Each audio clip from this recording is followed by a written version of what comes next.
ರಾಜ್ಯ ಕಾಂಗ್ರೆಸ್ ಸರ್ಕಾರ 2.5 ವರ್ಷ ಪೂರೈಸ್ತಾ ಇದೆ. ಪದೇ ಪದೇ ಪವರ್ ಶೇರಿಂಗ್ ಬಗ್ಗೆ ಮಾತಾಡ್ತಾ ಇದ್ದ ಡಿಸಿಎಂ ಡಿಕೆ ಶಿವಕುಮಾರ್ ಈ ಸಂದರ್ಭವನ್ನ ಸದುಪಯೋಗ ಪಡಿಸಿಕೊಳ್ಳೋಕೆ ಮುಂದಾಗಿದ್ದಾರೆ.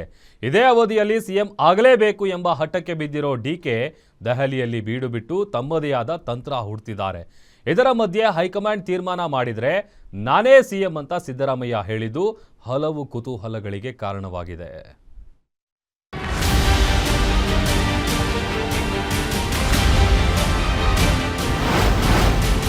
ರಾಜ್ಯದಲ್ಲಿ ನವೆಂಬರ್ ಕ್ರಾಂತಿ ಕೂಗು, ದೆಹಲಿಯಲ್ಲಿ ಡಿಕೆ ಗೇಮ್. ಡಿಸಿಎಂ ಡಿಕೆ ತಂತ್ರಕ್ಕೆ ಸಿಎಂ ಸಿದ್ದರಾಮಯ್ಯ ಬಣದ ಪ್ರತಿತಂತ್ರ. ರಾಜ್ಯದಲ್ಲಿ ಸಿಎಂ ನವೆಂಬರ್ ಕ್ರಾಂತಿಯ ಸದ್ದು ಜೋರಾಗಿದೆ.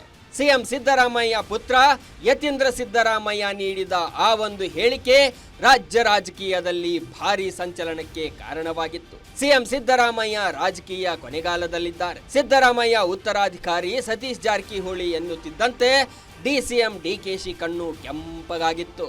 ಸಿಎಂ ಪಟ್ಟದ ಮೇಲೆ ಕಣ್ಣಿಟ್ಟು ಚಾತಕ ಪಕ್ಷಿಯಂತೆ ಕಾಯ್ತಿರೋ ಡಿಸಿಎಂ ಡಿಕೆಶಿ ಯತೀಂದ್ರ ಹೇಳಿಕೆ ಬಳಿಕ ಅಲರ್ಟ್ ಆಗಿದ್ದಾರೆ. ನೋ ಡೆಲ್ಲಿ ಎನ್ನುತ್ತಲೇ ದೆಹಲಿ ಫ್ಲೈಟ್ ಹತ್ತಿರೋ ಡಿಕೆ ತನ್ನದೇ ಆದ ತಂತ್ರಗಳನ್ನ ಹೂಡುವುದಕ್ಕೆ ಶುರು ಮಾಡಿದ್ದಾರೆ. ರಾಹುಲ್ ಗಾಂಧಿ ಭೇಟಿಗೆ ಅವಕಾಶ ಕೇಳಿದ್ದು ಪವರ್ ಶೇರಿಂಗ್ ವಿಚಾರಕ್ಕೆ ಸಂಬಂಧಪಟ್ಟಂತೆ ಕ್ಲಾರಿಟಿ ಪಡೆದುಕೊಳ್ಳೋಕೆ ಮುಂದಾಗಿದ್ರೆ, ಇತ್ತ ಸಿಎಂ ಸಿದ್ದರಾಮಯ್ಯ ಕುರ್ಚಿ ವಿಚಾರಕ್ಕೆ ಅಚ್ಚರಿ ಹೇಳಿಕೆ ನೀಡಿದ್ದಾರೆ. ರಾಜ್ಯದಲ್ಲಿ ಪ್ರಜಾಪ್ರಭುತ್ವದಲ್ಲಿ ಸ್ಪರ್ಧೆಯಲ್ಲಿ ಇರುವವರನ್ನು ತಪ್ಪಿಸಲು ಆಗಲ್ಲ, ಹೈಕಮಾಂಡ್ ತೀರ್ಮಾನ ಅಂತಿಮ ಎನ್ನುವ ಮೂಲಕ ಅಚ್ಚರಿ ಮೂಡಿಸಿದ್ದಾರೆ.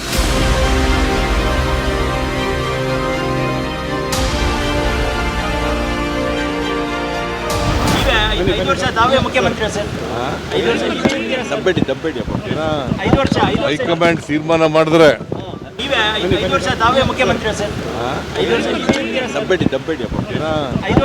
ಹೈಕಮಾಂಡ್ ತೀರ್ಮಾನ ಮಾಡಿದ್ರೆ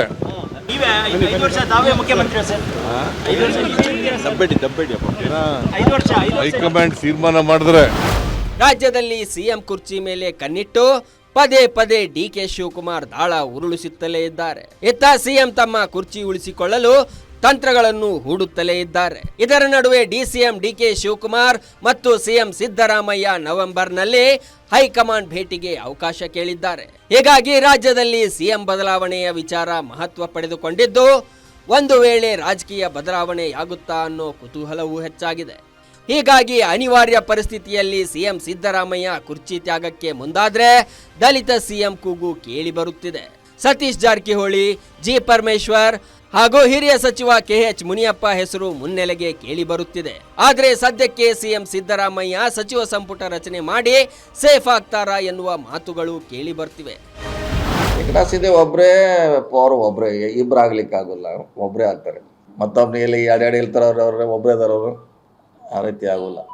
ಕಾಂಗ್ರೆಸ್ ಪಕ್ಷದಲ್ಲಿ ಎಲ್ಲ ಇದ್ದಾರೆ, ಕಾಂಗ್ರೆಸ್ ಪಕ್ಷದಲ್ಲಿ ಎಲ್ಲರೂ ಇಲ್ಲೇ ಇರ್ತಾರೆ, ಎಲ್ಲಿ ಹೋದ್ರು. ಅದೇನು ಹೊಸದೇನು, ಮುಂಚಿನ ಹೋಗ್ಯಾರ ಅವ್ರೆ, ಮುಂಚಿನ ಹೋಗ್ತಾರೆ, ಸುಮಾರು ಸರಿ ಹೋಗಿದ್ದಾರೆ, ಅದೇನು ಹೊಸದೇನಲ್ಲ. ಸೊ ಹೋದ ತಕ್ಷಣ ಬೇರೆ ರೀತಿಯಿಂದ ಬಿಂಬಿಸೋದು ಅವಶ್ಯಕತೆ ಇಲ್ಲ. ಅವರು ದಲಿತರು ಮುಖ್ಯಮಂತ್ರಿ ಆದ್ರೆ ಏನ್ ತಪ್ಪಿದೆ? ಸಂತೋಷ ಪಡ್ಬೇಕಲ್ವಾ? ಎಲ್ಲ ಹೈಕಮಾಂಡ್ ಯಾರಿಗೆ ಬೇಕು ಅವ್ರಿಗೆ ತೀರ್ಮಾನ ಮಾಡ್ತಾರೆ. ನಾನು ಹೇಳೋದು ಮೊದಲನೇದು ಸಿದ್ದರಾಮಯ್ಯನವರೇನೆ ಇರ್ತಾರೆ ಅಂತೇಳಿ ಹೈಕಮಾಂಡ್ ಘೋಷಣೆ ಮಾಡ್ತಾರೆ ಅಂತ ನಾನು ನಿರೀಕ್ಷೆ ಮಾಡಿದ್ದೀನಿ. ಒಂದ್ ಪಕ್ಷ ಬದಲಾವಣೆ ಅದು ಇದು ಅಂದ್ರೆ ಹೈಕಮಾಂಡ್ ಅವ್ರು ಏನ್ ತೀರ್ಮಾನ ಮಾಡ್ತಾರೋ ಅದು ನಡೆಯುತ್ತೆ.